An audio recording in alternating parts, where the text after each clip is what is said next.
Tumsifu Yesu Kristo. Haya, tuketi.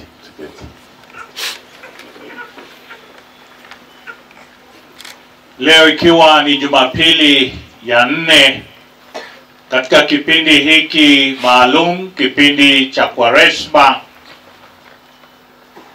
nataka kuanzia somo letu la Injili ambayo labda ni hadithi mojawapo ambayo inajulikana na karibu kila mmoja, hadithi ya mwana mpotevu. Ukisoma katika Biblia, hiyo ndiyo kichwa ambayo imepewa sehemu hiyo ya Injili ya Mtakatifu Luka, mwana mpotevu. Lakini ukiangalia, inaweza pia kupewa majina mengine mengi. Sio tu mwana mpotevu, lakini pia inaweza kuitwa wana wapotevu. Kwa sababu ukiangalia hata yule kijana aliyebaki pale nyumbani, hata yeye hakuwa sawasawa. Hata yeye kwa njia moja ama nyingine alikuwa amepotea. Hadithi hii pia inaweza kuitwa hadithi ya baba mwenye huruma, baba mwenye msamaha, baba mkarimu. Hadithi hii pia ni hadithi yetu sisi sote, kwa sababu tunaweza kujitambulisha kati ya moja wapo ya hawa wana ambao walikuwa wamepotea. Ningependa tuangalie, je, makosa yao ilikuwa ni ipi? Yule wa mdogo aliyeambia baba yake, baba, nipe sehemu ya mali ambayo inaniangukia mimi, nipe urithi wangu. Tunaona huyu kwanza alikosa subira, alikosa kugojea. Kawaida ya kupewa urithi, sio wewe unauliza. Baba anapeana wakati anaona inafanya nini? Inastahili. Lakini huyu mwana aliuliza, akamwambia, baba, nipe sehemu yangu. Alikosa kuwa na subira. Labda aliona huyu baba anachelewa. Labda aliona huyu baba hajui analolifanya. Kwa hiyo akampa huo msukumo ili aweze kumgawia. Na baba huyu labda kwa sababu ya kule kusukumwa aliweza kumgawia sehemu iliyokuwa yake. Basi alipopewa sehemu yake, ameenda na kuitumia. Hakuwekeza ili izae zaidi. Tunaambiwa alitumia ovyo ovyo. Alitumia ovyo ovyo. Na alipoitumia ovyo ovyo, basi ilikwisha. Tunaambiwa kila mara pesa zinaweza kufanya nini? Zinaweza kuisha. Huyu kama labda alikuwa anaenda kwa baa, labda yeye ndiye alikuwa ananunulia watu.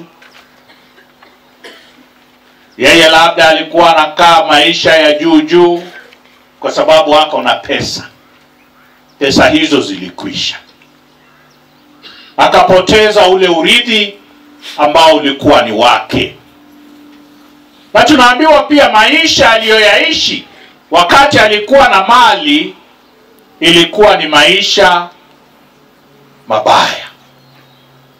Tunaambiwa pesa hizi alizikula kanisani, sivyo? Alizikula na nani? Alikula na makahaba. Labda alipata pesa akasema aende kule Mombasa. Na sasa si unasikia Mombasa ukienda raha tele. Nasikia siku hizi Mombasa imekuja pande hii ya Naivasha. Siku hizi siku hizi ukija Naivasha sasa ndio starehe kwa wingi. Basi huyu amekuja amezikula na wao na zimekwisha. ameharibu mahusiano yake na familia yake. Kwa sababu unapoitisha urithi wako umejiondoa tayari. Umejihesabu kama wewe hauko pamoja na wao tena. Kwa hivyo alijiondoa. Kwa hivyo tunaona makosa ya huyu mwana mpotevu. Alipotea kwa kukosa kugojea. Alikosa kwa kuharibu. Ni mara ngapi tunaharibu? Hata wale watoto wako shuleni, mzazi anawekeza ndani yako, anakupeleka shuleni usome, sivyo? Unapokwenda shuleni na hausomi, unafanya nini? Unaharibu. Karo ni ya juu. Anapokupeleka mzazi anahitaji wewe ukaiongezee faida hiyo karo ambayo ametumia, ulete alama nzuri shuleni, nyumbani. Ubade kubadilisha maisha yako na labda hata maisha ya familia yako. Kwa hivyo unapoenda pale na ni kucheza, ni kuchoma shule, ni kuharibu vitu, pia unajiona katika maisha ya huyo mwana mpotevu. Kuharibu. Ni wangapi wamewachiwa urithi na wazazi wao? Labda waliwachiwa shamba nyingi, waliwachiwa vitu, na leo hii hawana kitu. Tunajua wengi waliuza wakauza, sasa leo hii hawana nini? Hawana kitu. Yule mwana mkubwa, yeye hakutoka nyumbani, yeye alibaki nyumbani na baba. Ule mwingine ameitisha urithi wake, lakini yeye alibaki. Na makosa yake yanaanza kuonekana wakati ambapo ndugu yake amerudi. Ndugu yake amerudi na yeye amepata habari kwamba kuna sherehe nyumbani. Hakufurahia kwamba ndugu yake amerudi. Alikasirika. Alijawa na wivu. Kwa sababu alijiangalia akasema, huyu ndugu yangu sasa, kile kidogo ambacho kilibaki changu ndicho ambacho anakuja kufanya nini? Kuchukua tena. Kwa hivyo amebadilika. Baba amemuita aje asherekee, amekataa. Hata huyu ndugu yake sasa hamuiti tena ndugu, anamuita huyo mtoto wako. Kwa hivyo amejiondoa na yeye sasa katika yale mahusiano ya familia. Amekosa kuwa na huruma kwa huyu ndugu yake aliyepotea na sasa amerudi. Amekosa kutambua upendo wa baba yake. Baba ni wa upendo, alipenda wote bila kubagua. Ndio sababu yule mdogo aliporudi, baba hakumuuliza maswali. Alimpokea. Huyu ndugu mkubwa, yeye alijawa na hasira moyoni mwake, alijawa na wivu moyoni mwake, alijawa na chuki moyoni mwake, kwa sababu huyu ndugu yake amerudi.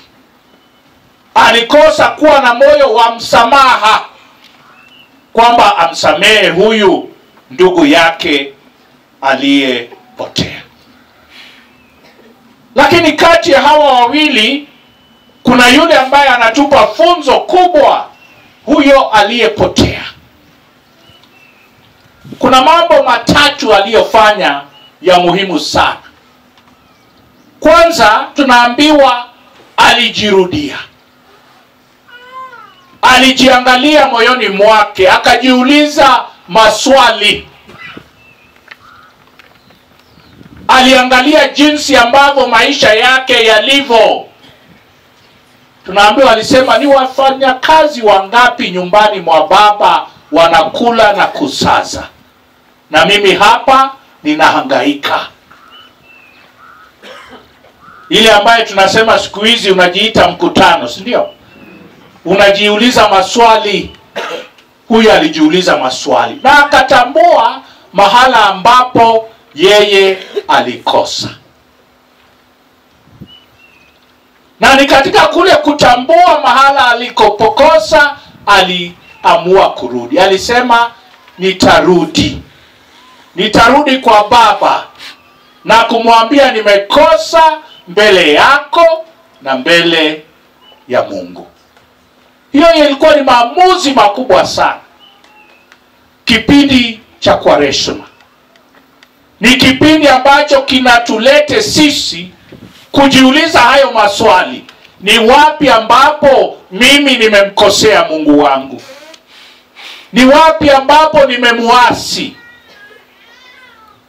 Na kuomba uweze kurudi. Ujumbe mkubwa wa Kwaresma ndio huo. Ni ujumbe wa kurudi. Kutambua ni wapi ulipokosa. Kwa sababu kila mmoja wetu ni mkosaji. Ndio tunapoimba kama mwanazaburi anasema, Bwana, kama ungehesabu maovu yetu, nani angefanya nini?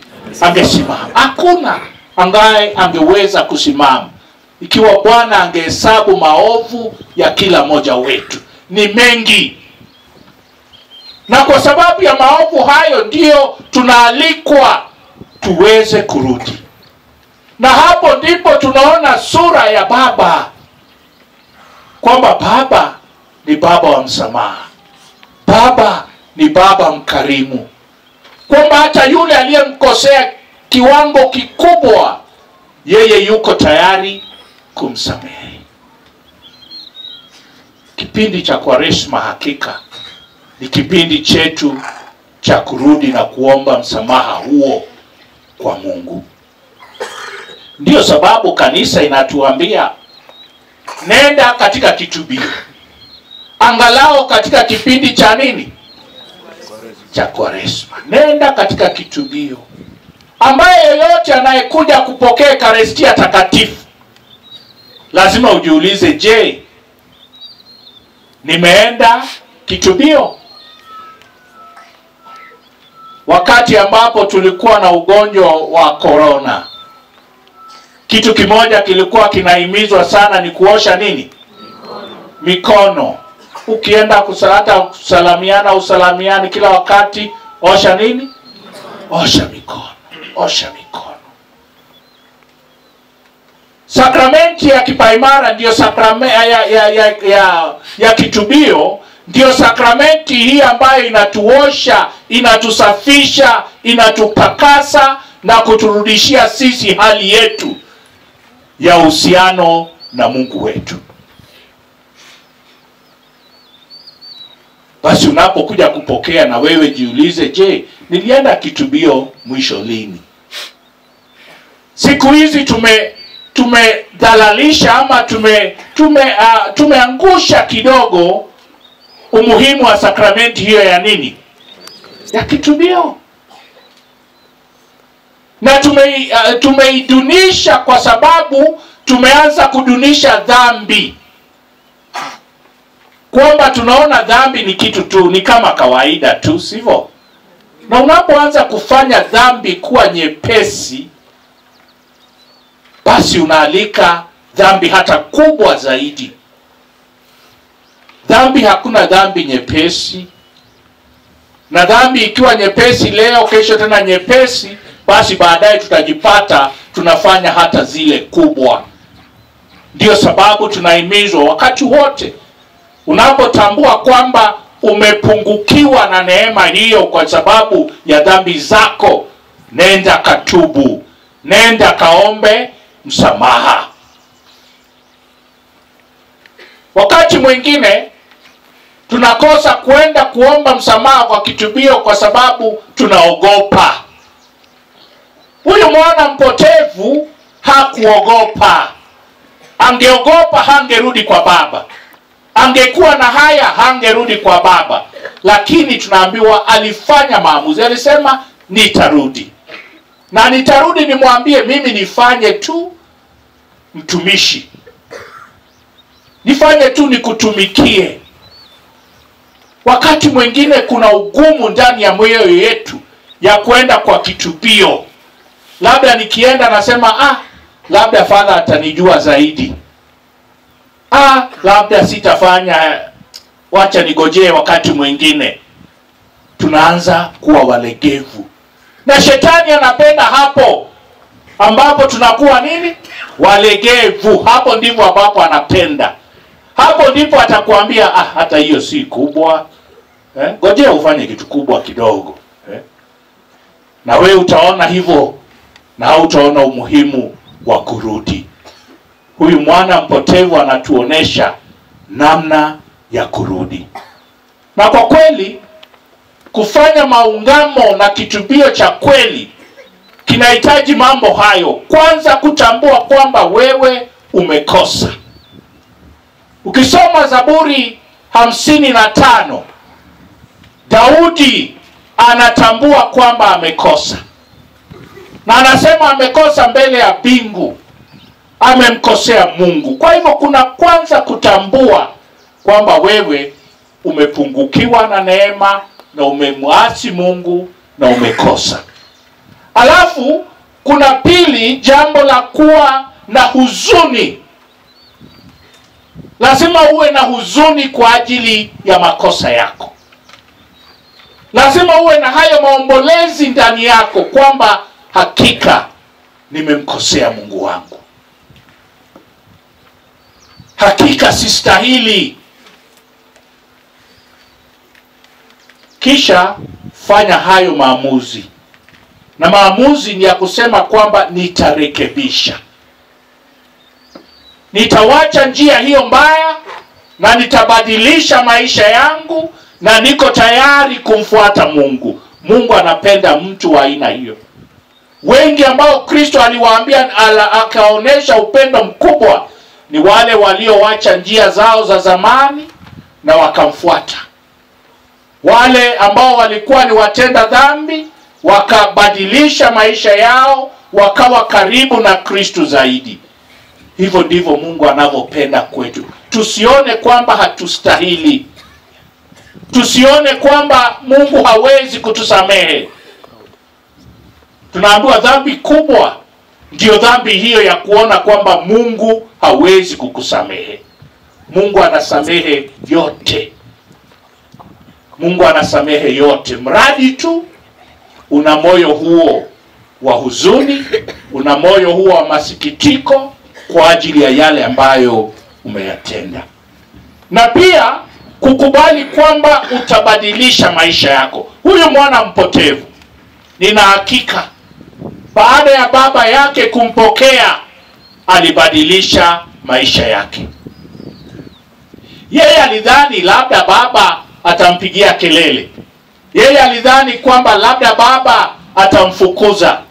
Lakini baba alipomuona alisema, mvisheni pete, mvisheni viatu. Na akavishwa pete na akavishwa viatu, akapewa hadhi kubwa tena. Akaoneshwa kwamba anastahili. Na hivyo ndivyo Mungu anatufanya kila wakati, kutustahilisha. Hatustahili lakini yeye anatustahilisha. Lazima pia tuwe na hayo maamuzi ndani ya mioyo yetu kwamba tuko tayari kubadilika. Tuko tayari kubadilika. Niko tayari kuondoka mahali nilipo na kuanza maisha mapya. Hayo ndio maisha ya wokovu. Hayo ndio maisha ya imani. Hayo ndio maisha ya Ukristo, kwamba uko tayari kubadilika. Leo hii wao wazee tutakao wavisha tai wanafanya maamuzi ya kusema wako tayari kuwa mababa wapya, kubadilisha maisha yao, sio kuvaa tu tai. Tai haina maana. Mwenye maana ni wewe ambao uko tayari kuishi maisha mapya ukiunganishwa na Kristo. Katika nembo yao hawa CMA wanasema good family, good church. Hiyo ndio ambayo mnaichukulia kwamba cha maana, kwamba familia nzuri, kanisa nzuri. Baba akiwa ni mtu wa imani, familia itakuwa ni ya imani. Na ndio tunaombea haki na baba katika mwaka huu, katika mafundisho ya Kwaresma. Moja wapo ya jambo ambalo maaskofu walisema tuzungumzie ni familia. Tuzungumzie umuhimu wa familia. Tusiwe na haya kuongea kuhusu familia, kwa sababu familia ndiyo kanisa.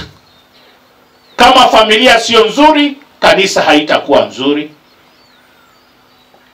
Kwa hivyo mnapoona kanisa lenu liko na shida, anza kujiuliza familia zetu shida iko wapi?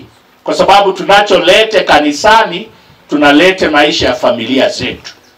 Kwa hivyo kina baba, mumakinike katika maisha ya imani. Muwe wa mstari wa mbele katika kuongoza katika familia. Katika Wayahudi, baba ndiye ambaye alipewa mamlaka ya kuongoza hata sala. Sala ilikuwa ni kazi ya baba. Sala haikuwa kazi ya mama. Sala ilikuwa ni baba ndiye mwenye kulete familia yake mbele ya Mwenyezi Mungu. Aliyekuwa anaongoza katika mstari wa kwanza kwa kutoa sadaka. Kuna mama yote tunaambiwa, umesikia akiambiwa ndiye aliongoza kutoa sadaka? Hapana, ilikuwa ni nani? Ni baba Abrahamu. Hata Yesu mwenyewe aliyempeleka kule ni Yusufu. Kwa hivyo baba ana jukumu hilo la kuongoza. Mahala pengine nilienda siku moja, mama amepika vizuri, tulikuwa tuna baba, sisi tunaketi tunangojea chakula ive. Basi chakula imeiva, mama amelete chakula, mimi nikangojea baba atasema tuombe. Mama aliyepiga akaambiwa ila nyinaga gani? Hivi ya.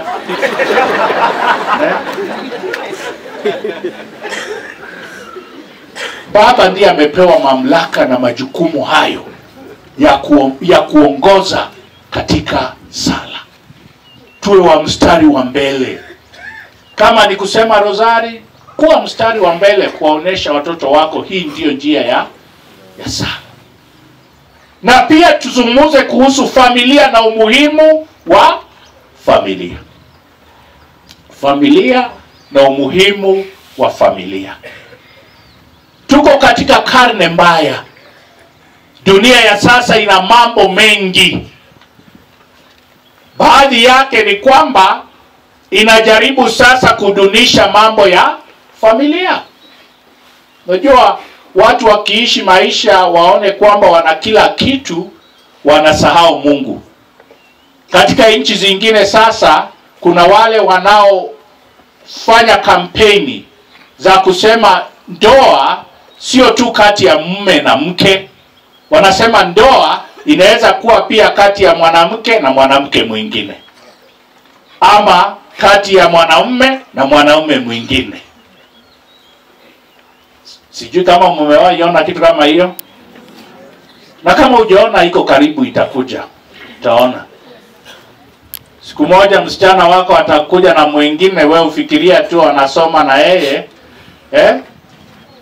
Anapotoka kidogo atakwambia, "Mami, wewe niwe mudhuri."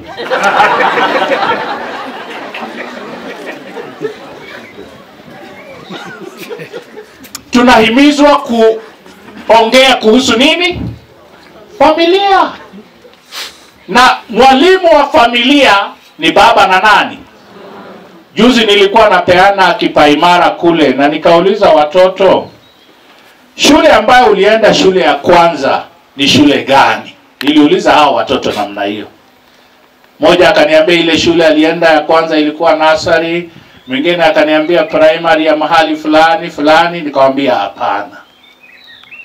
Shule yako ya kwanza ilikuwa ni shule ya baba na mama. Baba ndiye alikuwa principal, mama alikuwa deputy wake. Huko ndio ulifundishwa sema baba, sema mama, hiki ni kibaya, hiki ni kizuri. Hao ndio walimu wa nani? Wa kwanza. Na hiyo ndio inakuzwa kutoka katika familia, kuelewa majukumu ya familia ndio yapi. Mwalimu mmoja siku moja ameenda akaambia watoto, amefunza watoto wake, akauliza, na watoto walitoka wapi? Akauliza watoto wa darasa lake. Watoto wakawa wameshindwa. Mwalimu akawaambia, nendeni nyumbani muulize wazazi wenu watoto walitoka wapi. Basi mtoto mmoja ameenda nyumbani akauliza, baba, watoto walitoka wapi? Baba akamwambia, unajua mwanzo Mungu aliumba mtu anaitwa Adamu na mwingine anaitwa Hawa. Na Hawa akawapea watoto, akawajalia wakapata watoto, watoto wao wakapata watoto. Ikaenda namna hiyo mpaka ikafika kwetu sisi. Na mimi na mama yako tukakupata wewe. Kijana bado hakuridhika. Jioni amegojea mama arudi. Akauliza, mama, watoto walitoka wapi?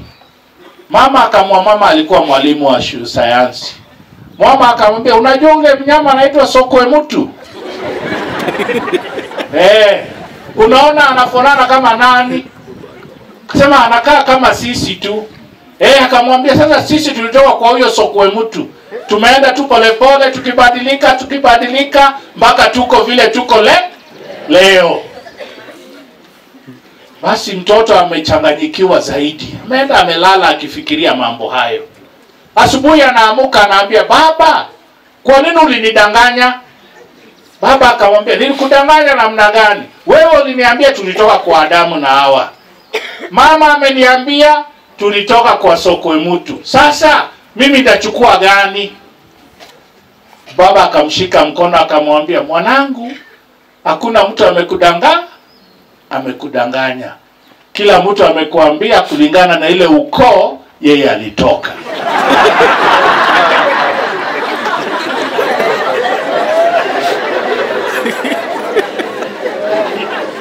Lazima tuwafundishe watoto familia. Hapo mambo ya familia lazima yafunzwe ndani ya familia na baba na mama, ili watoto waweze kuelewa na waelewe msingi wa familia ni upi. Wao wenye kupata kipaimara, nyinyi pia mnapata nguvu ya neema ya Roho Mtakatifu. Sio tu kuja kupata sakramenti alafu inakwisha pale. Sasa mnasema muko tayari kumakinika na kuishi maisha ya imani sawa sawa. Tuko sawa? Na naona kila mmoja ameweka kibandiko ya jina kwenye kifua chake. Sijui unajua hiyo jina maana yake ni gani? Kila mtu anajua jina ya maana yake, amechagua. Majina ambayo tunatumia kila wakati yawe ni majina, kanisa inasema majina haya yawe ni majina ya watakatifu, ama yawe ni majina ya watu walio na sifa katika Biblia. Hiyo ndio njia ambayo kanisa inasema Mkristo ambaye anajiita Mkristo achague majina ya watakatifu ambao ni watu walioishi imani vizuri. Ni watu ambao walipigania imani yao na wakashinda. Hao wamekuwa kielelezo kwetu namna na sisi tunaweza kupigana vita vya kiimani. Ndio majina ambayo sisi tunachagua. Hata katika mila na tamaduni za Kiafrika, tulikuwa tunachagua tu majina kiholela? Hapana. Mama akienda apate mtoto kijana wa kwanza, kama ni katika mila yako wewe Mkikuyu ama mwingine, unajua anastahili kuitwa na, si ndio? Akikuja mama akwambia nilipata mtoto na akamuita jina lingine ambao wewe hujui, utakubali? Utasema hapana, hii haifuati mila na desturi zetu.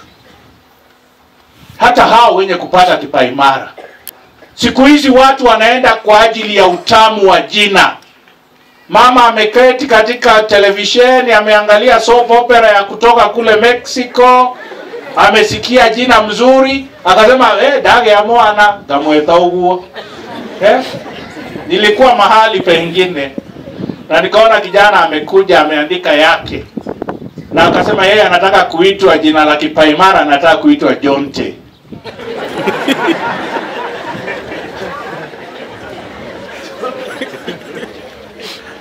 Kamuuliza Jonte ni nani? Kamurudisha kwa mwalimu wake wa dini. Kwa hivyo mwalimu wa dini aende amfundishe vizuri, ajue kuchagua majina ya watu wa imani. Jonte ni ya mtaa, si ndio? Jonte si ya kuja. Sasa Jonte, unajua hata yale majina tunachagua pia tunaita na tunaomba pepo ya huyo ifanye nini? Ishuke kwa huyo mtoto. Sasa ukimuita Jonte na Jonte alikuwa mwizi, sasa unaomba pepo ya wizi ingie katika maisha ya huyo mtoto. Tusiite tu majina kwa ajili ya kuita majina. Utaita jina ya mbaya, alafu pepo mbaya imeingia kwa maisha ya huyo mtoto, alafu naanza kulia tena. Unasema mwana huyo ndio hayana hatia. Si ndio? Kumbe wewe ndio ulifanya nini? Ulipeana jina mbaya. Pepo za Jonte zimeangukia huyo, sasa maisha yake imekuwa mengine. Kwa hivyo tuchague majina ya watakatifu ambao tutaweza kusoma maisha yao, njia zao na imani yao, itusaidie sisi nasi tuwe mashujaa katika imani yetu. Tumsifu Yesu Kristo.